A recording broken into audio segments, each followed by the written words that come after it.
तब ललिता विशाखा बोली, अब तो श्री जी को मनावे के काजे कोई योजना करनी पड़ेगी। ठाकुर जी बोले, कहां करूं? तभी वन में देखिए कि दो वृक्ष, और दोनों वृक्षन से एक बेल निकल करके, एक वृक्ष की बेल निकल के दूसरे वृक्ष पे जा रही है। ऐसी एक डाल है, हमारे ब्रज में आज भी ऐसी डाल है, और केवल ब्रज में ऐसी डाल है जहां वास्तविक स्वाभाविक झूला बने हुए हैं। ठाकुर जी ने वो जैसे देखो, ठाकुर जी बोले, अब एक तरीका है। बोले, कहा? बोले, या कुछ झूला बनाऊंगा। ठाकुर जी ने सुंदर झूला सजाया, वहां पे पाटो लगायो, सुंदर वहां पे एक गद्दा बिछा दियो, वहां पे सुंदर पोशाक धर दी, इत्र आदि लगा दिए, सुंदर तैयारी करके बिल्कुल झूला झुलावे की। श्री जी झूला का एक स्वरूप है, जिनके घर पे है वो जानते होंगे। कितनी भी टेंशन में आप बैठे हो, कितनी भी दिमाग में कुछ भी चले, झूला पे जाके बैठ जाओ, आप बिल्कुल शांत हो जाओगे। यदि झूला आगे पीछे झोटा लेगा ना, आपका मन अपने आप प्रसन्न हो जाएगा। और या फिर ऐसा कहो, प्रसन्न व्यक्ति ही झूला पे बैठता है। अब प्रसन्न व्यक्ति झूला, उसको कहो झूला पे, अरे मुझे नहीं बैठना, बैठो ना झूले पे। झूले पे वही बैठता है जो प्रसन्न हो।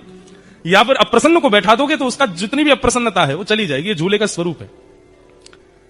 तब झूला तैयार करके तब श्याम सुंदर गए। ऐसो मान नहीं कीजे हठ छोड़िए अली, ऐसो मान नहीं कीजे हट छोड़िए अली। कह रही है, अरे ये रसिक प्रीतम श्याम सुंदर आपकी बाट निहार रहे हैं। आपको ठाकुर जी दूर जाके झूला के पास बैठ गए।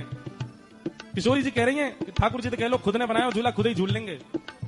तो ठाकुर जी संदेशा भिजवा रहे हैं, बोले जब तक श्री जी प्रसादी नहीं करेंगी तब तक ना बैठूंगा, पहले श्री जी प्रसादी कर दें तब बैठूंगा मैं। तो तब ललिता विशाखा समझा रही हैं, सब सखीन ने जाकर के श्री जी को मनायो है, श्यामाजू ऐसी मेहनत है, छोटे छोटे हाथन से झूला बनायो है, पाटो बिछायो है, वहां पे रेशमी वस्त्र डारो है।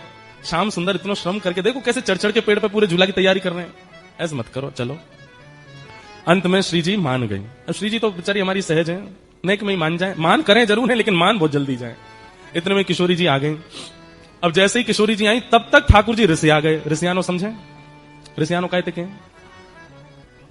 रिसियाना एक अलग भाव है। रिसियाना का मतलब ये होता है कि जैसे पहले तो देख लो, हमारी बात मान लो, देख लो, खा लो, देख लो हमने बनाया आपके लिए, प्लीज पालो, देखो हम तुम्हारे लिए ये किया, ये देख लो, ऐसे मत करो।